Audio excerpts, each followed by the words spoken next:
Hello foodies, welcome back to my channel. Vegetarian ಅವ್ರಿಗೆ vegetable pulao ಇಷ್ಟ ಇರುತ್ತಾ ಯಾರಿಗಾದರೂ?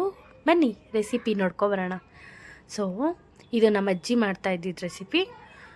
ಇದಕ್ಕೆ ಫಸ್ಟು ಕೊಬ್ಬರಿ ಮತ್ತು ಮೆಣಸಿನ್ಕಾಯಿ, ಪುದೀನ, ಶುಂಠಿ ಇದನ್ನು ರೆಡಿ ಮಾಡ್ಕೋಬೇಕು, ಪೇಸ್ಟ್ ಮಾಡ್ಕೋಬೇಕಲ್ಲ. ಅದಕ್ಕೆ ಫಸ್ಟು ಬಟ್ಲೆ ಇಟ್ಕೊಂಡು ಎಣ್ಣೆ ಹಾಕ್ಕೊಂಡು ಮೆಣಸಿನ್ಕಾಯಿ ರೋಸ್ಟ್ ಮಾಡ್ಕೋಬೇಕು.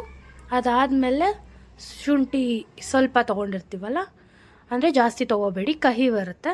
ಆಮೇಲೆ ಪುದೀನ ಗ್ರೀನಾಗಿ ಬೇಕಂದರೆ ಸ್ವಲ್ಪ ಜಾಸ್ತಿ ಹಾಕ್ಕೋಬೋದು, ಇಷ್ಟ ಆಗಲ್ಲ ಗ್ರೀನ್ ಕಲರ್ ಅಂದರೆ ಕಮ್ಮಿ ಹಾಕ್ಕೊಳ್ಳಿ.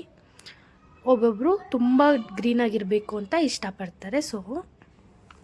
ಸೊ ಇದನ್ನು 2 ಮಿನಿಟ್ಸ್ ಹಿಂಗೆ ಹುರ್ಕೊಂಡು ಇದನ್ನು ಕೂಲ್ ಡೌನ್ ಆಗಕ್ಕೆ ಬಿಡಬೇಕು. ಇದನ್ನು ಕೂಲ್ ಡೌನ್ ಆಗಕ್ಕೆ ಬಿಟ್ಟು ಆಮೇಲೆ ನಾವು ಇದನ್ನು ಪೇಸ್ಟ್ ಥರ ಮಾಡ್ಕೋಬೇಕು. ಸೊ ಇದಾಯಿತು. ಈಗ ಇದನ್ನ ಕೊಬ್ಬರಿ ಹಾಕೋ ಕೆಲಸ ಇಲ್ಲ, ನಾನು ಸುಮ್ಮನೆ ಅಂದರೆ ಹೇಗಿದ್ರು ಕೂಲ್ ಡೌನ್ ಆಗಕ್ಕೆ ಬಿಡಬೇಕಲ್ಲ, ಅದೆರಡು ಮಿಕ್ಸ್ ಮಾಡಿದ್ರೆ ಬ್ಯಾಲೆನ್ಸ್ ಆಗುತ್ತೆ ಬಿಸಿ ಅಂತ ನಾನು ಹಾಕಿದೆ. ಬೇಗ ಕೂಲ್ ಡೌನ್ ಆಗುತ್ತೆ ಈ ಥರ ಮಾಡಿದ್ರೆ. ಆಮೇಲೆ ಇದೆಲ್ಲ ಆಯಿತು, ಇದನ್ನು ಸೈಡ್ಗೆ ಇಟ್ಕೊತೀನಿ. ಕೂಲ್ ಡೌನ್ ಆಗಕ್ಕೆ ಒಂದು ಪ್ಲೇಟಲ್ಲಿ ಹಾಕಿ ನಿಮ್ಗೆ ಅರ್ಜೆಂಟ್ ಇದ್ದರೆ. ಅದಾದಮೇಲೆ ಇದಕ್ಕೆ ಸ್ವಲ್ಪ ಚಕ್ಕೆ, ಮೊಗ್ಗು, ಲವಂಗ ಅಂದರೆ ಮಸಾಲ ಸ್ಪೈಸಸ್ ಗೊತ್ತಲ್ಲ, ಇಂಡಿಯನ್ ಸ್ಪೈಸಸ್, ಇದನ್ನು ಹಾಕಿದೆ. ಏಲಕ್ಕಿ ಆಪ್ಷನಲ್, ಇಷ್ಟ ಇದ್ದರೆ ಹಾಕ್ಕೋಬೋದು, ಇಲ್ಲ ಅಂದರೆ ಇಲ್ಲ. ಇದನ್ನು ನೈಸ್ ಪೇಸ್ಟ್ ಆಗೋ ಥರ ರುಬ್ಬಬೇಕು. ತರಿ ಇದ್ದರೆ ಚೆನ್ನಾಗಿರಲ್ಲ, ಫ್ಲೇವರ್ಸ್ ಬಿಡಲ್ಲ. ಸೊ ಇದನ್ನು ನೈಸ್ ಪೇಸ್ಟಾಗಿ ಮಾಡ್ಕೊಳ್ಳಿ. ನೆಕ್ಸ್ಟ್ ನಾನು ಕುಕ್ಕರ್ ಇಟ್ಕೊಂಡು ಅದಕ್ಕೆ ಎಣ್ಣೆ ಹಾಕ್ಕೊಂಡು ಬೀನ್ಸ್, ಕ್ಯಾರೆಟ್, ವೆಜಿಟೇಬಲ್ ಬೇಕಾದ್ರೆ ಪೀಸ್ ಹಾಕ್ಕೋಬೋದು. ನೀವು ಬಟಾಣಿ ಇಷ್ಟ ಇದ್ದರೆ ಹಾಕ್ಕೋಬೋದು, ಇಲ್ಲ ಅಂದರೆ ಇಲ್ಲ. ಡಬಲ್ ಬೀನ್ಸ್ ಕೂಡ ಅಷ್ಟೇ, ಇಷ್ಟ ಇರಲ್ಲ ಒಬ್ಬೊಬ್ರಿಗೆ, ಬರೀ ಹುರುಳಿಕಾಯಿ ಕ್ಯಾರೆಟ್ ಹಾಕೋನವರು ಎಷ್ಟೊಂದು ಜನ ಇರ್ತಾರೆ. ನಾನಿಲ್ಲಿ ಹುರುಳಿಕಾಯಿ, ಡಬಲ್ ಬೀನ್ಸ್, ಕ್ಯಾರೆಟ್ ಇಷ್ಟು ಹಾಕ್ಕೊಂಡಿದ್ದೀನಿ. ಅದಾದಮೇಲೆ ಇದನ್ನು ನೀಟಾಗಿ ಸ್ವಲ್ಪ ಕುಕ್ ಆಗಕ್ಕೆ ಬಿಡಬೇಕು.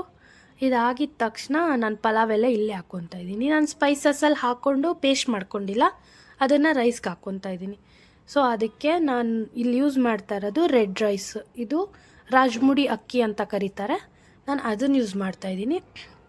ಆಮೇಲೆ ಇದಕ್ಕೆ ಮುಂಚೆ ನಾವು ಪೇಸ್ಟ್ ರೆಡಿ ಮಾಡ್ಕೊಂಡ್ವಲ್ಲ, ಅದನ್ನು ಇದಕ್ಕೆ ಹಾಕಿ ಮಿಕ್ಸ್ ಮಾಡ್ತಾಯಿದ್ದೀನಿ. ಅಂದರೆ ಅದು ಸ್ವಲ್ಪ ಫ್ಲೇವರ್ ಬಿಡಲಿ, ಚೆನ್ನಾಗಿರುತ್ತೆ ತರಕಾರಿಗೆ, ಅಕ್ಕಿಗೆ ಎಲ್ಲ ಅಂತ ನಾನು ಪೇಸ್ಟ್ ಹಾಕಿ ಥರ ಮಾಡಿ 1-2 ಮಿನಿಟ್ಸ್ ಬಿಟ್ಟಾದಮೇಲೆ ನಾನು ಇದಕ್ಕೆ ವಾಟರ್ ಸೇರಿಸ್ಕೊತೀನಿ. ಆಯಿಲ್ ಬೇಕಂದರೆ ಹಾಕ್ಕೋಬೋದು, ಇಲ್ಲಾಂದರೆ ತುಪ್ಪ ಯೂಸ್ ಮಾಡೋರು ಅಂದರೆ, ತುಪ್ಪ ತಿನ್ನೋರು ಅಂದರೆ ಇದಕ್ಕೆ ತುಪ್ಪ ಹಾಕ್ಕೋಬೋದು. ಸೊ ಎಷ್ಟು ಬೇಕೋ ನೀರು ಅದನ್ನು ಹಾಕ್ಕೊಂಡು ನೆಕ್ಸ್ಟ್ ನೀಟಾಗಿ ಮಿಕ್ಸ್ ಮಾಡ್ಕೊತೀನಿ.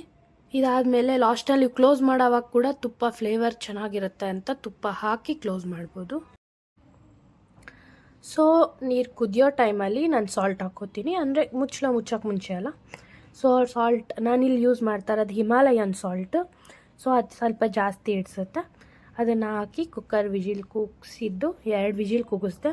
ಇಲ್ಲಿ ನಾನು ರಾಜ್ಮುಡಿ ಅಕ್ಕಿ ಯೂಸ್ ಮಾಡಿರೋದ್ರಿಂದ ನಿಮಗೆ ಕಲರ್ ಗೊತ್ತಾಗ್ತಾ ಇಲ್ಲ, ಬಟ್ ರಾಜ್ಮುಡಿ ಅಕ್ಕಿಲಿ ತುಂಬ ಚೆನ್ನಾಗಿರುತ್ತೆ. ನೀವು ಟ್ರೈ ಮಾಡಿ. ಪಲಾವ್ ರೆಸಿಪಿ ಹೇಗಿತ್ತು, ಹೇಗೆ ಬಂತು ಅಂತ comment hockey. Thanks for watching.